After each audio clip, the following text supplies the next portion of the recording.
Welcome. This would be our 23rd meeting of this Rotary year.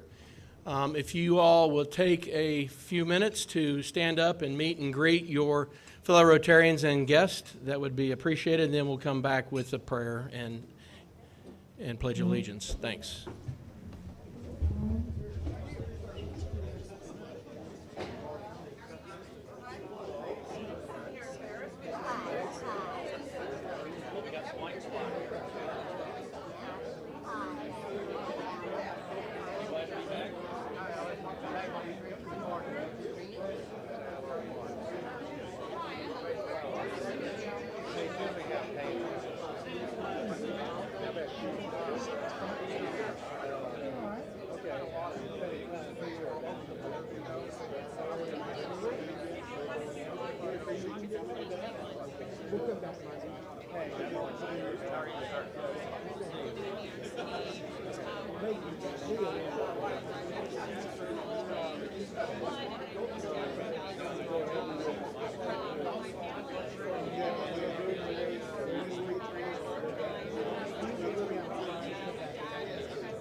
All right, so if everybody would return to their spot, and please remain standing for the prayer and pledge allegiance, led by Barbara Markham.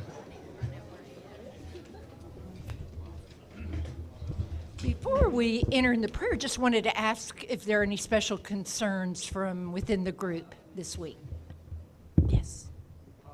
Bill Sleeper is currently in the hospital with pneumonia. I don't know how long he's been there, but we need to offer prayer in his behalf. And then his running buddy, Bud Napier, does not have the COVID, I understand, but it has a serious case of flu.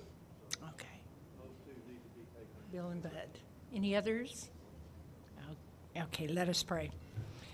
Oh, loving God, we are so grateful on this beautiful, brisk, sunny day to be able to gather as women and men who trust that we can do more for our community and accomplish more together than we could ever do on our own.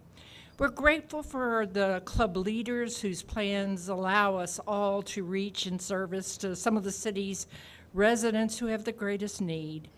Guide us in our service that we might serve with quality, with authenticity, with humility, with grace, with mercy and compassion. And may we serve better in deeds than in words. Be with our Rotary family who seek our prayers and support, especially Bill and Bud. Be with those who are sick, those recovering, and those needing a word of encouragement. We ask this in your name. Amen. And now if we join together in our pledge. Pledge allegiance to the flag of the United States of America and to the republic for which it stands, one nation under God, indivisible, with liberty and justice for all.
right, it's that time to share what we're happy about this week. We just had our prayers and concerns, and now opportunity to share anything that we're happy about. It's Happy Bucks. Our monies that we raise go to support and honor those that serve the Highland Park and Park Cities district. Any happy folks? Nothing. Oh, we got one over in the corner.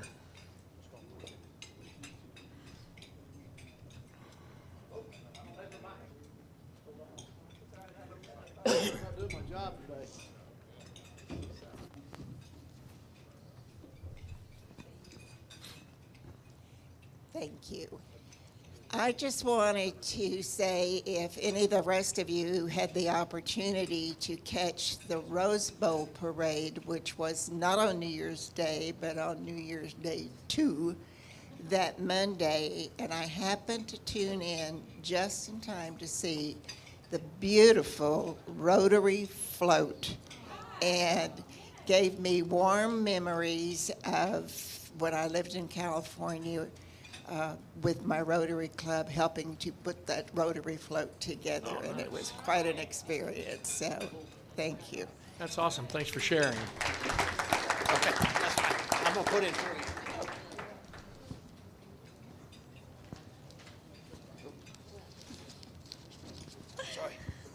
Thank you. I'm so happy and excited to announce that I moved to a different company, Midwest Regional Bank, and as SBA Commercial Loan Officer.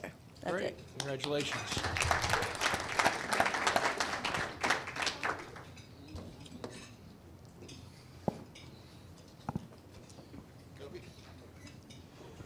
After 2 months, my wife is driving after a knee replacement, so I've got a lot to be thankful for today. Wonderful. Congratulations. Anybody else? William, behind you. Oh,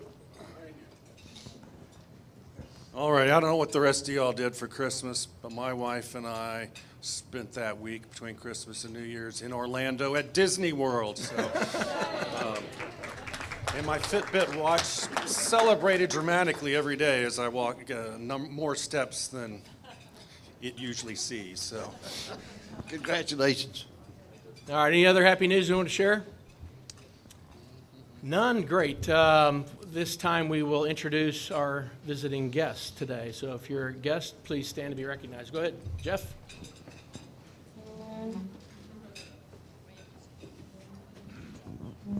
Thank you, President Jeff. You may remember, our whole table is full of guests. Some of y'all may remember my son Sam, my oldest son Sam. He's my guest today. He's a freshman at the Mays Business School at Texas A&M. And interesting note, I've mentioned once or twice before, his grandfather, my dad, is his namesake. Sam was the founding president of the Georgetown Rotary Club. So there's a connection. Nice. Thank you, Scott. So one of my activities during the week is softball on Monday nights. We're all just practicing, buying our time till we get those call-ups from the Rangers. And so I went ahead and invited our team to come out today. One of the guys who joined me today is David Hoffman, who see a lot of advertisements for him in some of the local papers, Park Cities People. He's a family law attorney, one of the top in Dallas, and we're excited to have him here today.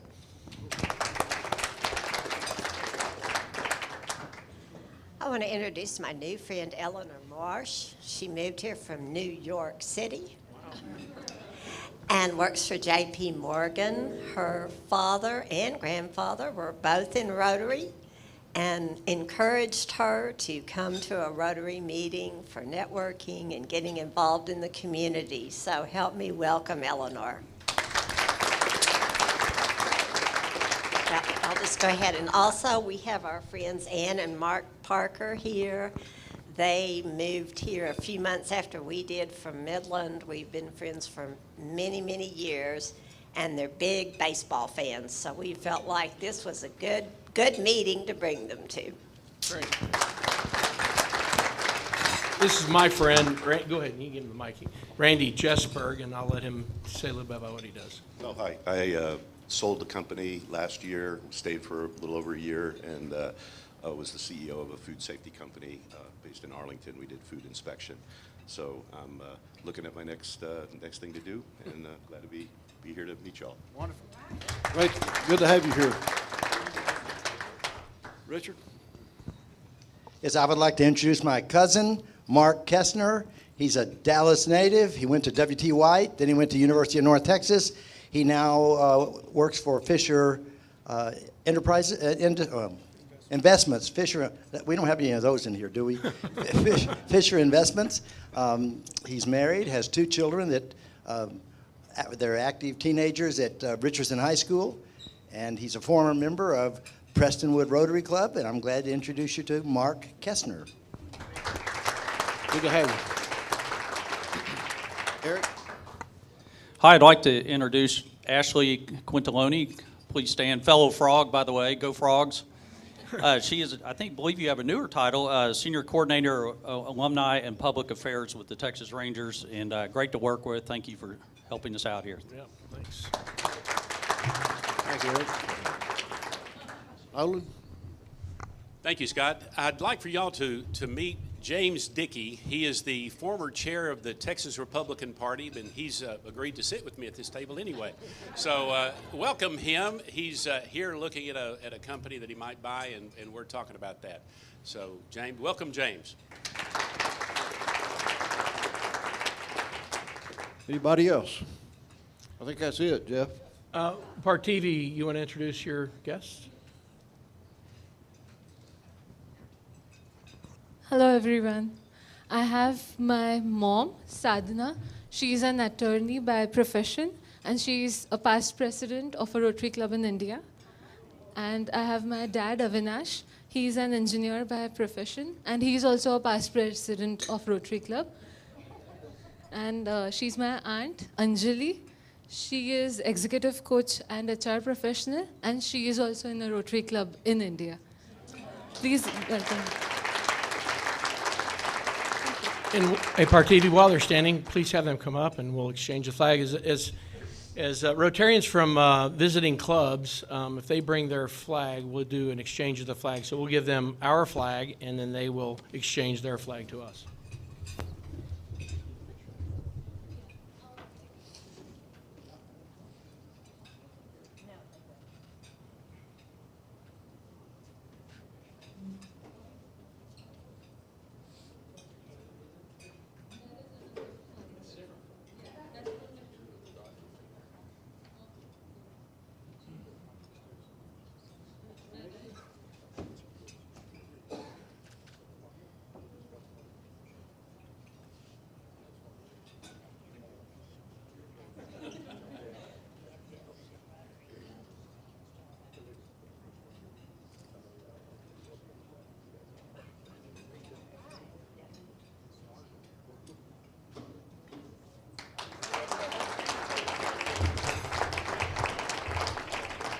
All right, that's awesome. We don't get to do that very often, but this year we've had 3 different folks from different clubs in India. Actually, that'd be 4 because we did 2 today. So 4 this year. Very exciting. Greg Pape is going to come up and talk to us a little bit about the Rotary Foundation, followed by Eric Harrison with this week's Marketplace Advertiser.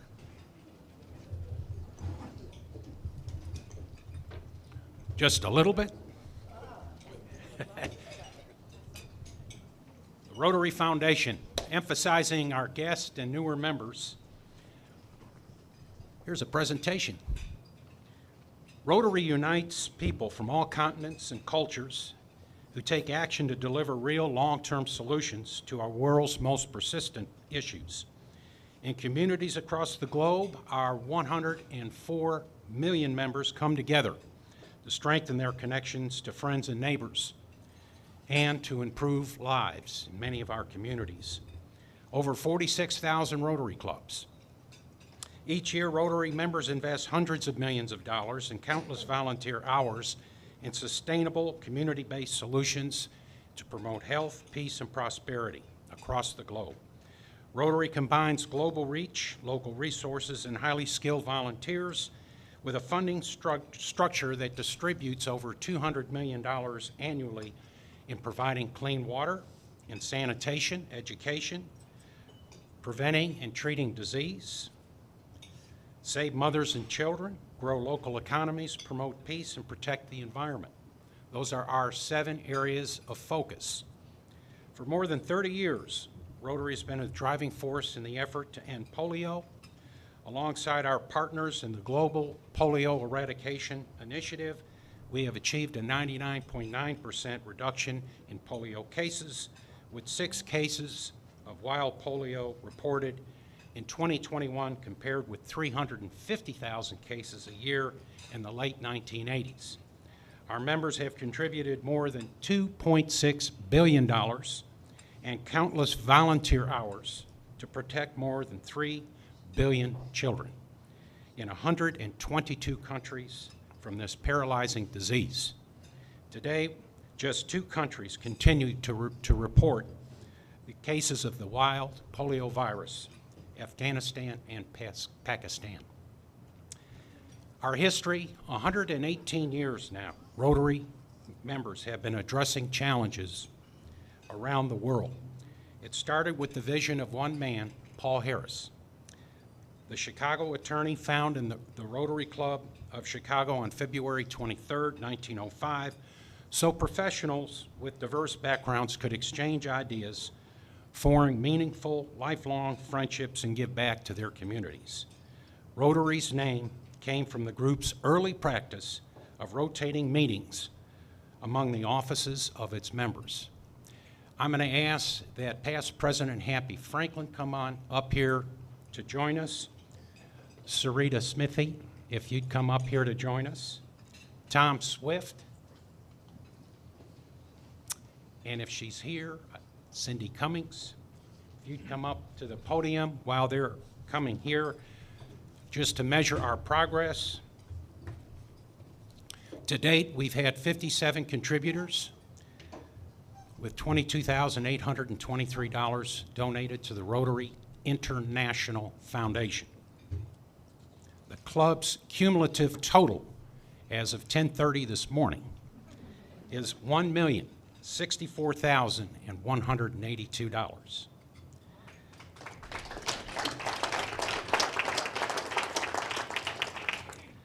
The club has 15 major donors. These are Rotarians that have contributed $10,000 or more dollars, 15 of them. Bequest Society members, and these are members that have donated $10,000 or more in their will. We have 10. And benefactors are those that contributed through their will, 15 of them, just up to, but not at 10,000. So there's a number of levels that all of us can find a comfortable way to contribute. Today, we've got Tom Swift, who has a level number 6. First contribution, you get a pin, and for each $1,000, you get sapphires. He's got five sapphires plus the pin. Tom, reach out and grab your 6th level updated pin.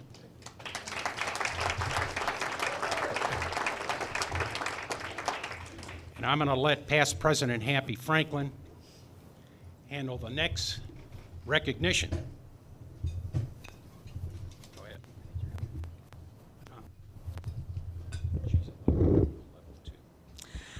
I'm really thrilled and honored to present Sarita Smithy with her Level 2 Paul Harris pin.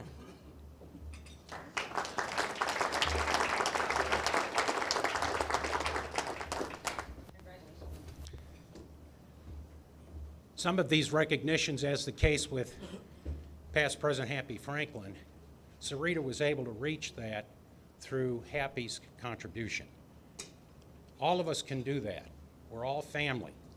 And many of you, as I look out into the crowd, like past President Karen Ferris, Philip Bankhead, and Doug Means, Richard Gilman, they have contributed dollars to other Rotarians so they could get them started as a major contributor in the Rotary Foundation. Thank you.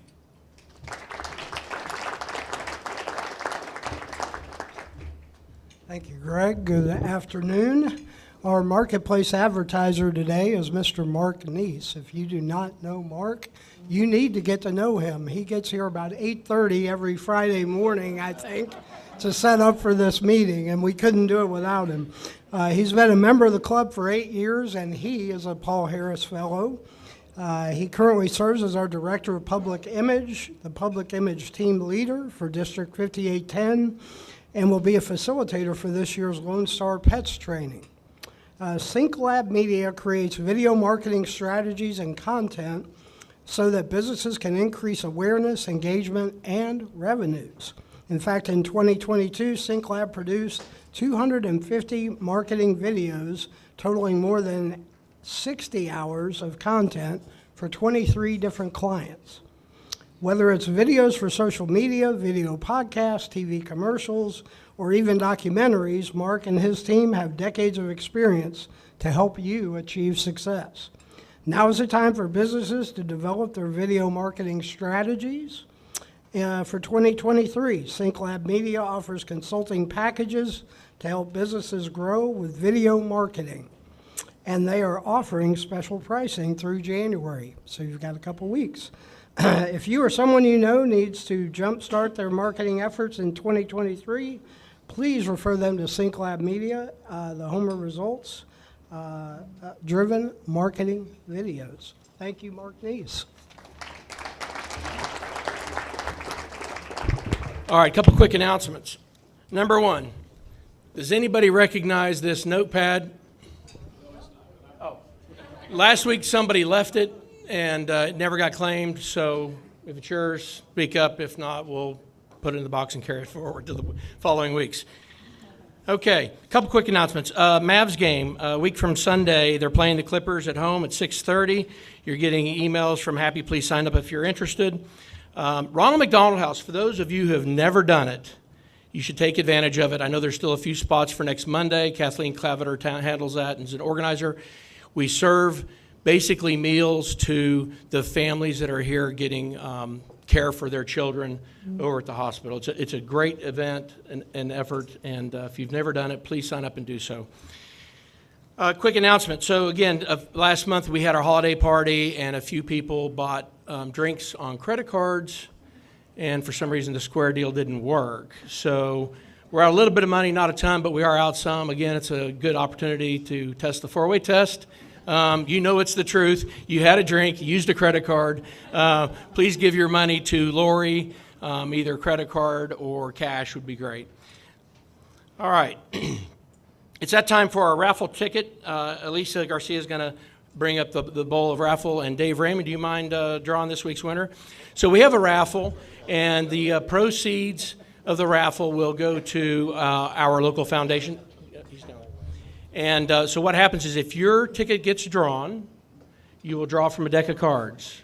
If you get the ace of spades, then you get half of the pot. Coming in today, it was $300. I don't know where it is today, but it was $300 coming in today.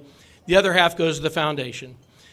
If you don't draw the ace of spades, you get to keep the card as a souvenir. If you can, if you got a mic, or I can read it either way. Last four. Last four. 7323. 7323. Do we have a winner? You got to be present to win. I got it. Do you? All right.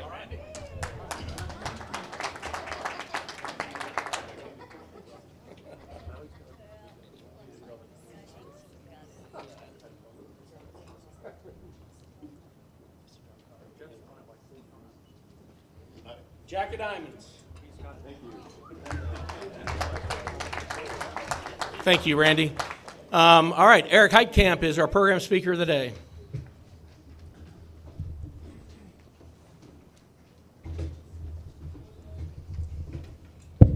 Thank you, President Jeff. Who's ready for some baseball again? All right.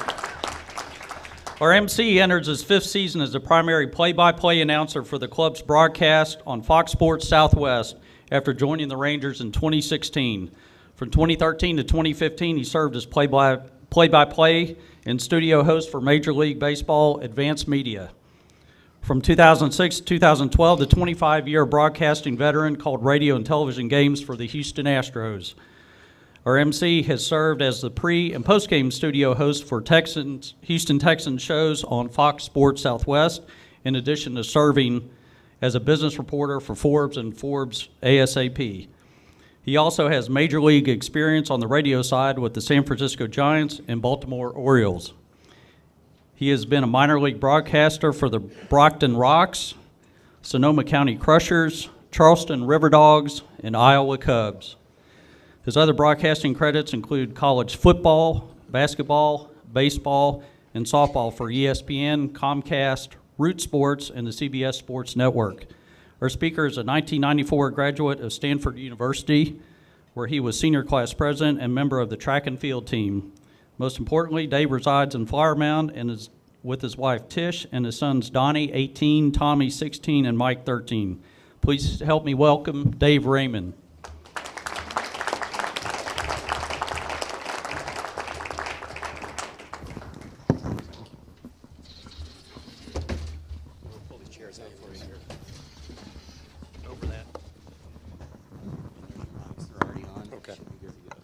All righty.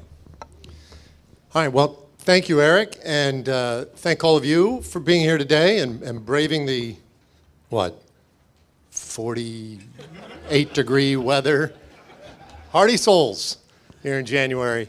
But anytime we hear the national anthem, we feel good. We feel good. It feels like it's about that time, and we are very close to getting things going with the Texas Rangers. You know, we do this every year. And it's always fun. It's great to go out, talk to people, get them excited about the Rangers. There have been years where it's a little more work than maybe even we're capable of because the team maybe hasn't been that good. Not this year. This is going to be really easy. And to help us do that today, we brought a very special guest. You may have heard that the Rangers made some off-season acquisitions. They went out and they spent some money in free agency, and they brought in some of the absolute biggest names. Last year, they spent over $500 million bringing in 2 big middle infielders. This year, they went out and they got the absolute top pitcher in the free agent market, and they got 2 or 3 others who are probably top 5 to 10 in the free agent market. They blew the doors off everybody, but maybe the bigger acquisition that they made was bringing this guy back. So he was a pitching coach for the Rangers for 7 years, pretty much their best stretch. They went to 2 World Series in 2010 and 11. He transformed the way we thought about pitching, I think, in Texas, and transformed the way certainly they got it done. 4 straight years of a team earned run average of under 4 runs, which for some of you, you're like, wow, that's pretty awesome. And for some of you, you're like, I don't know what the hell he's talking about. And that's okay.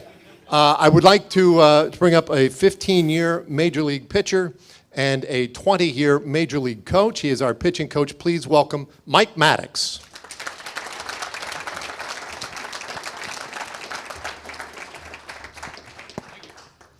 All right, so I didn't mean it in jest at all that maybe the biggest acquisition that the Rangers made this offseason was bringing Mike back. His reputation and his ability as a pitching coach is beyond reproach. And I prepared all these facts and figures for you, what he did with the Washington Nationals, most recently the last 5 years with the St. Louis Cardinals. His run with the Rangers was unprecedented. I don't want to bog you down with the numbers, but I just want to preface our conversation with that because it is a big deal. And when you agreed to come back to the Rangers, we hadn't made all of these acquisitions yet. Were you aware that some of these were in place and going to happen at that time, or were you just hopeful? Let's go back and talk about numbers. That $500 million they spent wasn't on me. All right, so let's get that out there right away.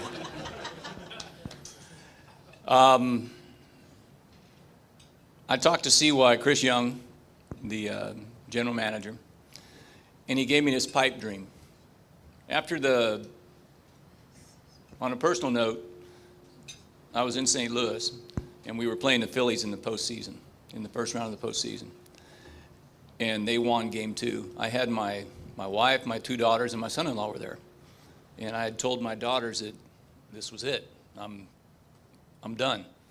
And so we got beat in the second game, and we're walking out of the stadium, and my daughters, they were in tears. And They said, how do you feel? And I said, I'm good. I'm complete. I'm good. And I retired, came home, I went to Scotland for a week. While I was in Scotland, Texas hired Bruce Bochy. I said, I'll be darned. He retired 3 years ago. So he sat out for 3 years, and he came back. So when I got back from Scotland, Chris Young got hold of me, and, you know, we chatted, and next thing you know, I was no longer retired. But the reason for that was your question that you asked. The names that he was talking about acquiring, I said, you know, Chris, it's good to be optimistic, but let's be realistic here. I mean, you're talking about Jacob deGrom and Nate Eovaldi and Andrew Haney. They're like the top 3 free agents out there, and we'll get all 3 of them. Yeah. And I'm like, I know you went to Princeton. I always thought you was a smart guy, but, you know, come on.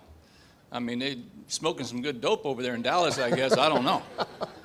But all of a sudden, you know, here comes Jacob deGrom. And I'm sitting out in Tucson at a golf outing, and my phone rings, and it's CY, Chris Young, and he says, hey, we just agreed with Jacob deGrom. And I'm like, you know, wow, that's pretty cool. And I ran outside, talked to him for about 5 minutes. He goes, yeah, but, you know, nothing's announced yet. You know, we're going to do it like in, you know, 15, 20 minutes. I said, don't say anything. And I go, dude, I'm in Tucson. I mean, like, who's out here, you know? I walk back inside, my phone blows up, it's national media. Hey, can you confirm that you just signed Jacob deGrom? And I'm like, okay, there's 2 minutes. I said, no, did we? Heck, wow, that's great, good if we did. And all of a sudden we got deGrom, you know, check that box. 2 weeks later, we get Andrew Haney, you know, and I'm like, really, we got Andrew Haney? He goes, yeah. I go, man, all right, check that box.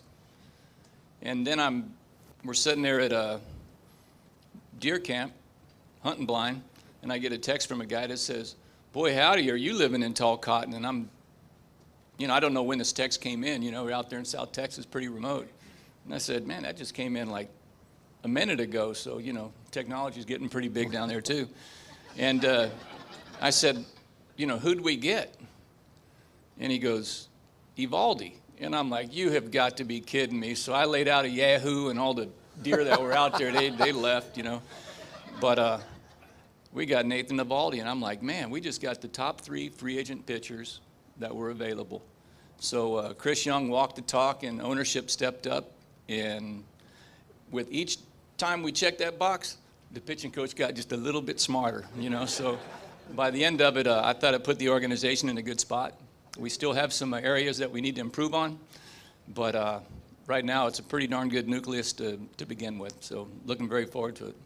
It is amazing what happened, and you mentioned the 3 top free agents. Once they got the 2 of them, first of all, once they got Jacob deGrom, that kind of floored everybody. Like, okay, wow, they're not messing around. That's, wow. And then they added Haney, and we thought, well, it's complete. They've got this rotation because John Gray's coming back. You know, Martin Perez is coming back. They've got a rotation. You know, we picked up Jake Odorizzi in a trade from Atlanta. We're like, my goodness, we have a full rotation of big league starters. And then they went and got Eovaldi, and I started. I kind of wanted to text CY and say, like, oh, we've got him. It's enough. But his mantra is always, you can never have enough pitching. You can never have enough pitching. I mean, that goes without saying. Yeah. You can never have enough. If you start with the same 5 guys, if you end with the same 5 guys that you started with, you're in a unique spot and an extremely good spot. So you do know that it's going to take you 9 to 10 starting pitchers to get through a season. But if you can get those 5 guys to carry the big load and have the other guys, you know, sprinkle in, you know, 20 starts between them, we'd be in a really good spot. So that's kind of what we're hoping to do. You've worked with a lot of great pitchers over the years.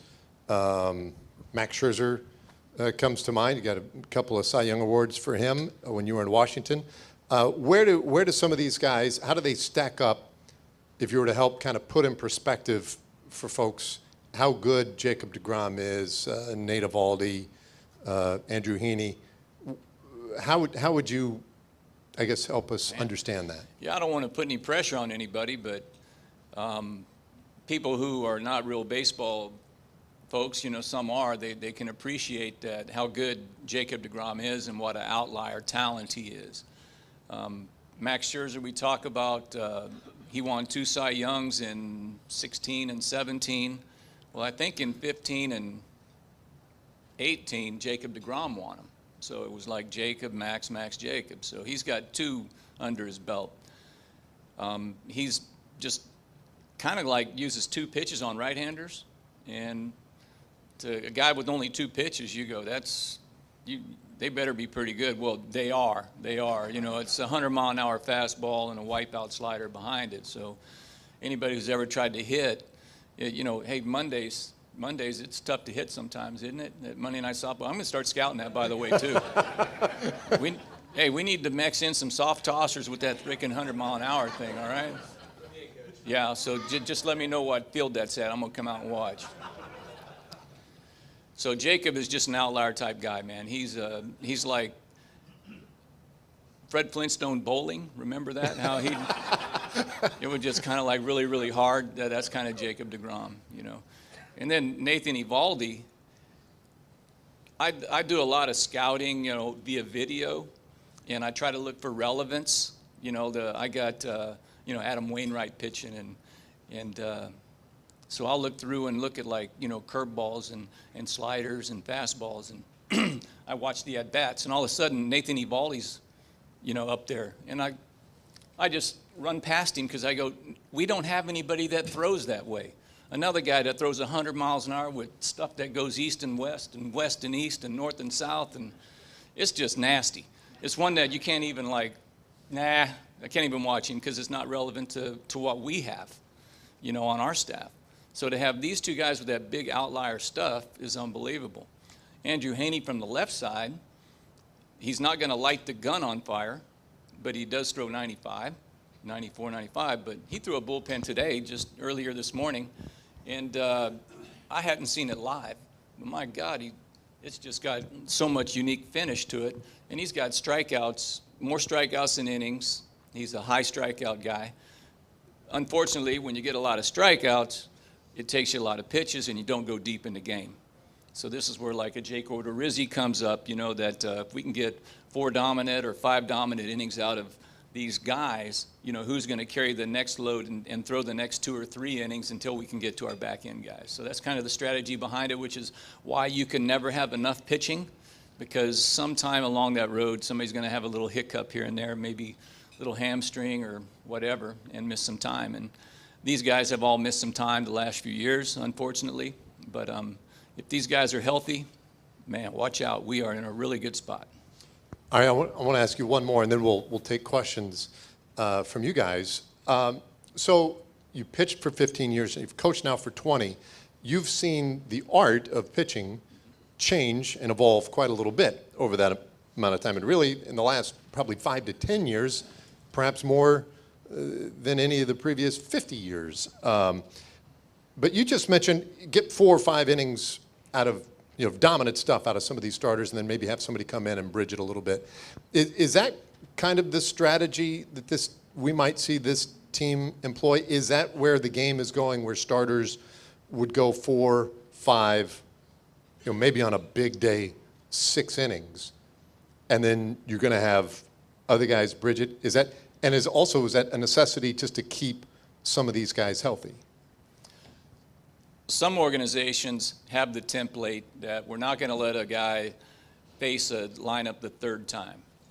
So by the time you face 18 guys, you're going to be in the 4th or 5th inning, and then they take him out, which is why guys don't go deeper in the game, and that's an organizational choice. My choice is that when you start the game, you finish the game. That's kind of my mentality, very, call it old school or whatever you want to say it is, but I always say we go as long as we can, as hard as we can, and the hitters are going to let us know when we've had enough. And that's always been the routine. That's what I like to preach. And that's kind of was our recipe for success, you know, in our run from 10 to 15 was we had guys that were logging a lot of innings. And if you look at St. Louis last year, we had one guy go over 200 innings, 2 other guys in the 190s. So, you know, it was that same thing, and that's why, you know, we won the division in St. Louis, because guys could go deep. your bullpen or your pitching staff is only as good as your bullpen. The bullpen has to be able to bring the wins home. They got to go out there and get the last 9 outs or the last 6 outs. They got to bring the win home. But your bullpen is only as good as your starting rotation because they have to protect them. So they have to work hand in hand. And this is where the Jake Odorizzi's, maybe a Dane Dunning that we have had in the past, maybe a Glenn Otto, a young guy that we can get these 2 and 3, a Spencer Howard, get these 2-3 inning type relievers that can come in and then get it to our 1 inning guys. So I'm kind of hoping for that. That's my look at it. I know other teams are already got it lined up that they're only going to go 4 innings or 5 innings at a time, and they should be healthy all year. Well, the teams with those templates also have a big disabled list. So you just pray for health and hope that your medical team can keep the guys on the field. Okay. I like that.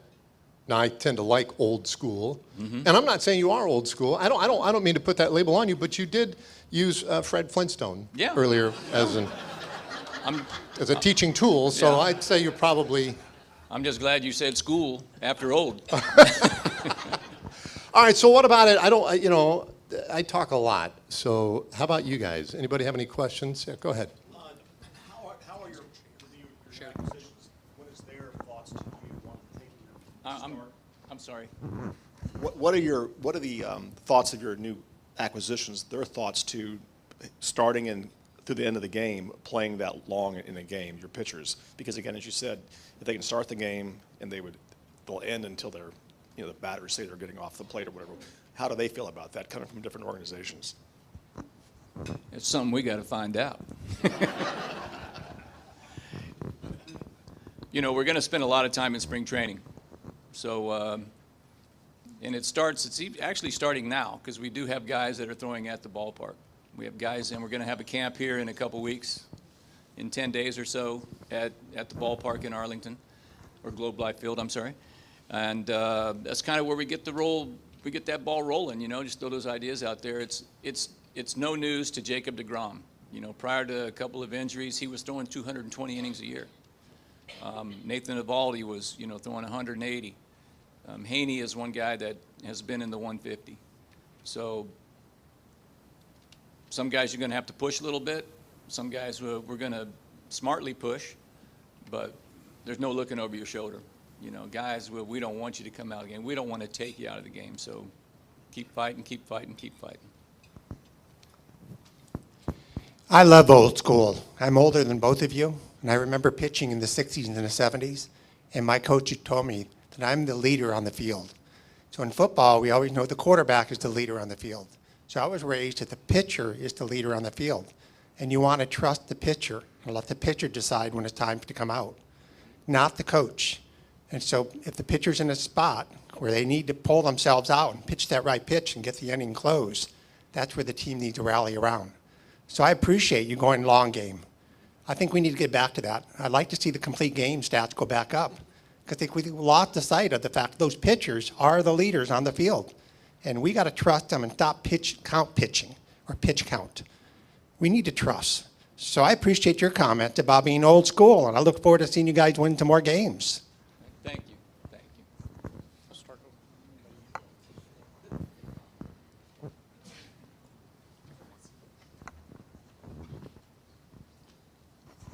Yeah, other than the big name signings, who are maybe 1 or 2 players to keep an eye on that are more under the radar this year, either for Dave or for Mike?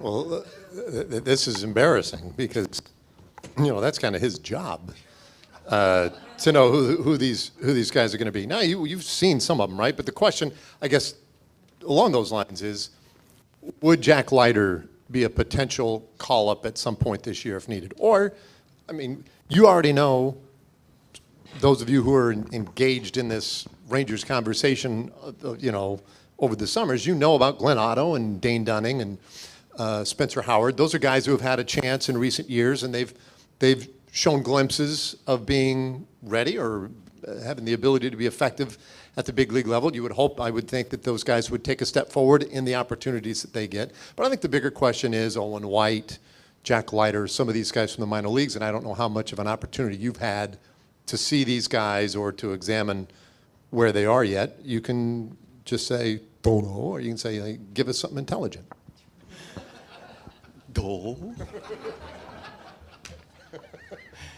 I'm looking very forward to meeting the guys. So far I've seen the guys on video. As far as seeing them pitch live and how the ball comes out of their hand and what it looks like and what it sounds like, there's a handful of them that are doing it at the stadium right now. One great component of getting the guys that we all talked about, the boxes that we checked, is that we're not rushing the Jack Leiter. We're not rushing a Kumar Rocker. Well, we're giving them time to hone their skills. Because so many times these young guys that are these big prospects, they come up to the big leagues before they are ready. And then all they do is they get their ears pinned back, and it sets them back. It's kind of like a kid trying to get on a bicycle when he can't reach the pedals. All he does is fall off and fall off and fall off. So we got to let these guys grow so that they can stay on the bicycle and continue to, to develop. This is where your Dane Dunning, Owen White, Spencer Howard would be, to answer the question, pick to click. All right. I've seen Spencer throw a couple times now.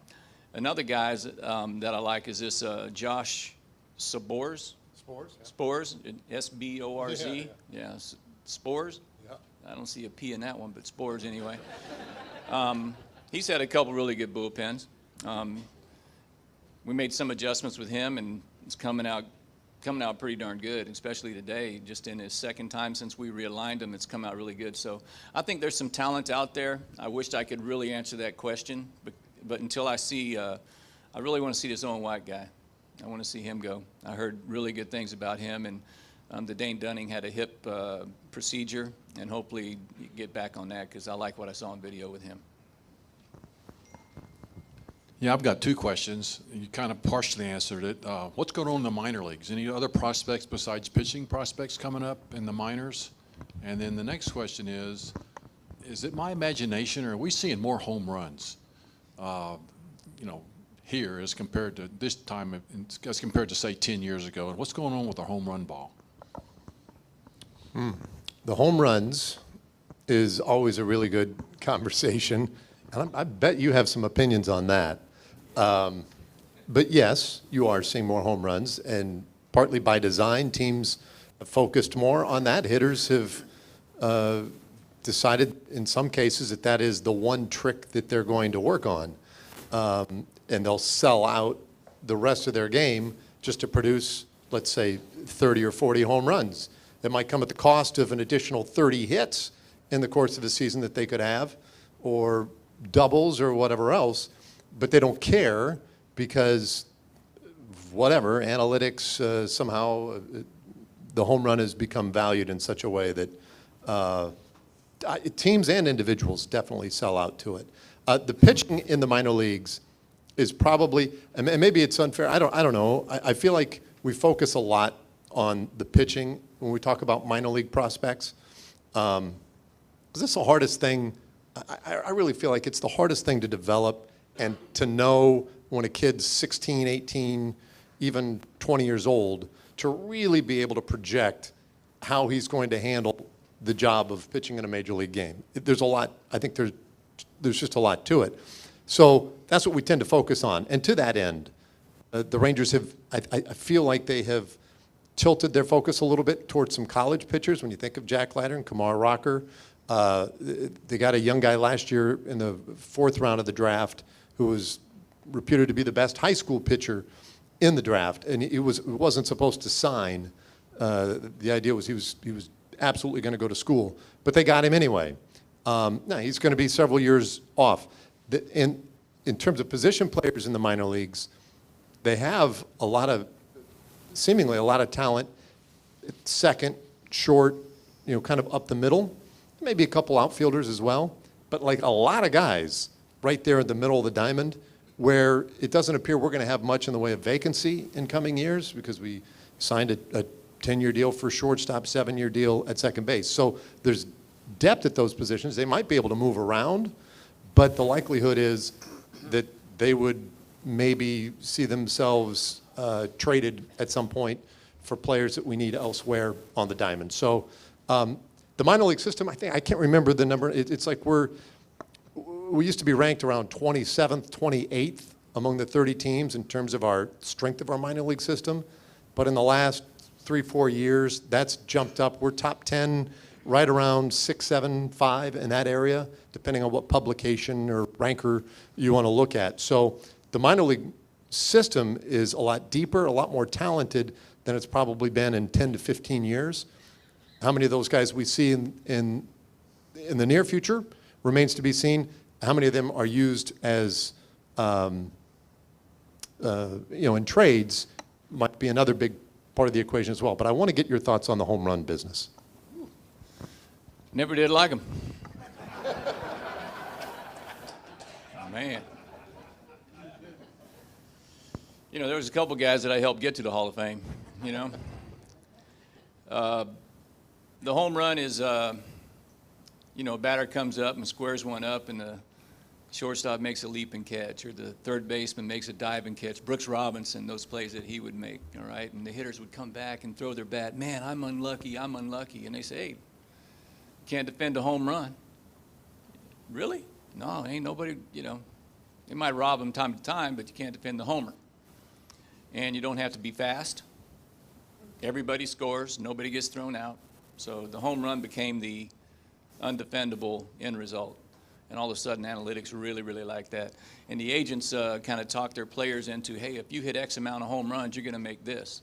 And players became guilty of benchmarking their success with what the agent told them he could do, or how much he's going to make. So it kind of ruined the game for me, because I like the fabric of hitting behind runners and manufacturing runs, and let your big guys hit the homers. But now you got, your Colton Wongs of the world, just big old, look like Sada Hada, big old leg kicks and, trying to hit the ball 9 miles. And you're like, dude, you should be bunting and stealing second and creating havoc out there. But now he's going to swing from his tail and hit 11 home runs, and he's going to hit 4 of them at Colorado, or 2 at Yankee Stadium, the little bitty ballparks. But, they're sitting there playing in ballparks where they can hit their best bolt. And, they're like trying to drive the green with a 9-iron. You guys, dude, man, you need any more club than that. But that's just kind of the nature of the game, that, you can't defend the homer, and guys get a little selfish with it, and I don't like it.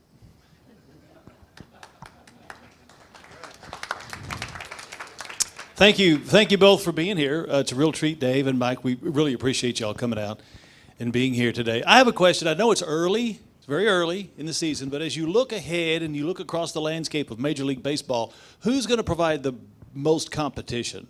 What other clubs have as much potential as the Rangers do right now? I can pretty much cover National League. Now, this year it's going to be different because everybody's going to play one another. We got usually with interleague and your built-in rivalry, you'll play 20 or 21 other teams. Now we're going to play 29 other teams, so that's one less series in your division that you'll be playing, and you'll be playing some teams you've never seen before. Now in the National League, some teams that, what San Diego has done, they had a good team, but they added they checked a couple boxes. I mean, they got some good players. The Dodgers are always going to be good because even though they lost Trey Turner, they're going to get somebody else, and they already had depth in those positions. I think that Philly is built to win. I think that them going to the World Series last year was not a mistake. I don't think it was luck. I think that they got hot at the right time, but I think they're a pretty darn good team. The Mets and their ownership is not going to be outbid for anything, and will continue to spend and acquire and only get stronger and stronger. So he doesn't care about luxury tax. I don't care. He's going to, we want that player. Well, he puts us over the budget. Don't matter. He'll pay the fines. So they're going to be relevant. There's some teams that are hopefuls that are not going to make it, and they kind of know it. The Cubs are trying to turn stuff around. They did go out and get a shortstop into Dansby Swanson. They signed some pitchers, and they're actually broke the team down. Now they're trying to build it back up, which is what they did last time when they won the championship. So I think those are the teams: the Padres, Dodgers, Philly, Mets. Might be the teams you really got to watch it. Oh, and Atlanta. I'm sorry, Atlanta. They're good. They're good. The American League. Yeah. Well, and the American League, I hate to say it, but Houston is going to be a problem again, and that will probably be for a while. Seattle has gotten a lot better in the last 2 years. They're going to be a pest. And so what you're seeing, of course, is there's a lot of this is concentrated in the Rangers division. The division is going to be really tough. It's going to be really good. Rangers plan to be very good and in that mix. Outside of the division, the Yankees are probably going to be pretty good again. I have no idea what's going on in Boston from year to year. That could be up or down. And who they sign almost makes no difference. It's crazy. It seems like in Boston, you just don't know what you're going to get there. But I think they're probably not going to be as good as they had been in recent years. Toronto should be pretty good. And then when you look at the Central Division, you probably have to continue to respect the Cleveland Indians. It's a pretty good team, and they seem to be able to navigate the season pretty well with Terry Francona. But outside of that, in that division, I cannot get behind the White Sox, and there's just not a whole lot left in that division. So, in the American League, you're looking at Houston, Texas, Seattle, New York, and probably Toronto, as I would say those are the big heavyweights. Last question. Have one more. Kind of a little bit of a curveball, but the Nolan Ryan documentary came out this year and kind of highlighted his time with the Rangers. Kind of curious to hear your thoughts on that. If you saw the old school baseball. It was about the Nolan Ryan documentary, and I think everybody loved it. And the old school mentality of it was a good story about Nolan. That what I really took away from it was that here was an outlier. All right, Nolan Ryan was such an outlier. He threw the ball so much harder than the next guy. He didn't know where it was going. I mean, that scared the boots out of a lot of hitters, all right, by the way. And so in the minor leagues, he, although he came fast because he could strike people out, and he was with the 69 Mets when he was a rookie, and he was, 19 years old, or he was young. But he had a hard time sticking in the big leagues, as much as they wanted him to stay out there. But Nolan said in the documentary that I really took away from this is, he says, I didn't know if I could pitch in the major leagues. I didn't know if my stuff was good enough. And I'm like, dude, how can you not believe in your stuff? I mean, everybody else is like trying to throw your fastball. Why don't you throw yours? That's what I tell my guys. But Nolan was, he had his reservations if he was good enough. Well, they kept telling him that he was good enough. He started to believe it, and all of a sudden, once he honed his command of the fastball and command of the strike zone, he did things in this game that nobody's ever seen. The 7 no-hitters, the over 5,000 strikeouts, 300 wins. In the meantime, had an anchor in his wife, Ruth, who raised the kids in his absence. And, here he was at 45 years old, still going strong. And just a remarkable man, remarkable family. I thought it was a great documentary, and I was very happy to see Ruth get a lot of love in it. So overall, it was sensational. If you haven't seen it, highly recommend it, man. Really good props from all his peers, all the people that he played against. It was good.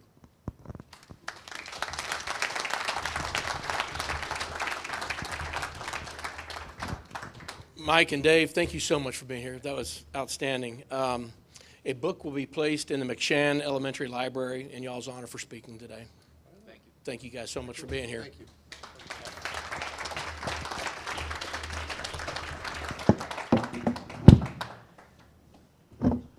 Mark? I don't know how I get this thing off. All right. Next week, April Culver with Challenge Air will be here, and Eric Heitkamp will be our program chair. I want to thank all the guests for being here today, and hope that you'll come back and consider joining our club. What a great program we had today. At this time, Mark Casher is going to lead us in the four-way test. Thank you. Now it's on. All right, stand up. There you go. Please join me in reciting the four-way test of the things we think, say, or do. First, is it the truth? Second, is it fair to all concerned? Third, will it build goodwill and better friendships? Fourth, will it be beneficial to all concerned? Hard. Thank you. Good job.